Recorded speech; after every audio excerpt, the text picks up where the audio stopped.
AG's out there with a friggin' backbone.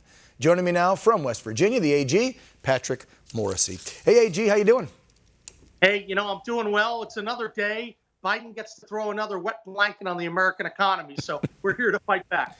By the way, did you invest in more pens? Because it seems like all you've been doing is writing letters and lawsuits, and I mean, you're a busy, busy man.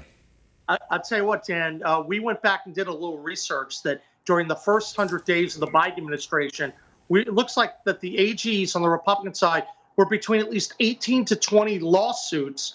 There were 2 during the Trump administration, and because this administration has been very busy advancing federal overreach. Yeah, no kidding. I mean, we were talking about HR 1 last night on the show. Now here we're talking taxes and energy in the pipelines with you. It seems every day or every other day, this regime leader steps out in front of the mic, won't answer any questions, but steps out to introduce another executive order or some other law, bill, order, whatever it may be, that is stripping Americans of their rights. It's crushing our economy. I just can't with this anymore. So you're involved in these 2 different state coalitions. You go. Which one you want to go with first, the taxes or the energy? Because, I mean, we already pay a ton on the West Coast for gas. But when that pipeline went down, by the way, I was disgusted, we paid the ransom to turn it back on to the Russians. But when that went down, the prices spiked 40 to 60 cents out here, and it didn't even affect us. For you guys back there, you were paying what, 2, 3 more bucks a gallon than normal? Yeah, look, I mean, if you want to break it down, let's start with the energy front. Sure. What you're seeing across the board with these Biden energy policies, these are disasters of epic levels, both from a domestic and a foreign policy perspective. And here's why.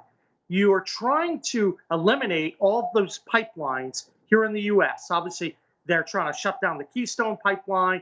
They're trying to move everyone over to the power grid with this Biden climate change, which is going to cause energy prices to soar. You have that at the same time. Then overseas, you're soft on China, or you're willing to give Russia the benefit of the doubt, even though it's not to America's geopolitical advantage. So I think that this is a really hypocritical administration.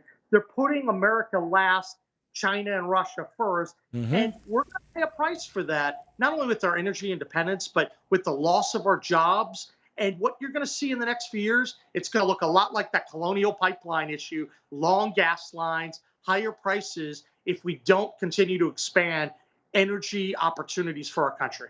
Let's move into the taxes, because, that's one thing. I'm in a state where they crush us. We're like the highest, if not one of the highest tax states. So talk about this you've got, 13 states involved in this coalition to go after them. Yeah, so this was a big issue because when I looked at the COVID law that passed and we saw that there was effectively a provision of barring the state legislatures from lowering taxes, we knew that was a problem. The 10th Amendment doesn't permit such coercion on the states. So a number of us stepped up when we filed a lawsuit because we said the principle is pretty clear. If you're going to get a big check from the federal government, you can't then put a gun to their head and say you're not allowed to use a core constitutional function. And as these cases are now working their way through the courts, we think that we're going to be proven correct on the merits because they're trying to go so overboard in putting pressure on the states. But the Constitution gives respect to the people and to the states. It doesn't permit such coercion. We're hopeful that this is a case that we can get up to the Supreme Court as quickly as possible. But early indications are that the courts are going to look favorably at this. Final question to you. Isn't it unconstitutional to tell states they can't reduce taxes? Look, I think it's absolutely coercive and unconstitutional what they've done.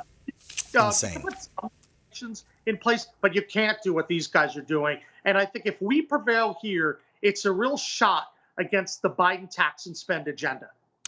West Virginia's Attorney General Patrick Morrisey, man, keep those pens on fire, keep these lawsuits, keep these orders, whatever you're doing, keep fighting back. Please let my producers know and update us on these 2, especially the taxation one. I want to know about that. You take care. Have a good weekend. Thank you. You too.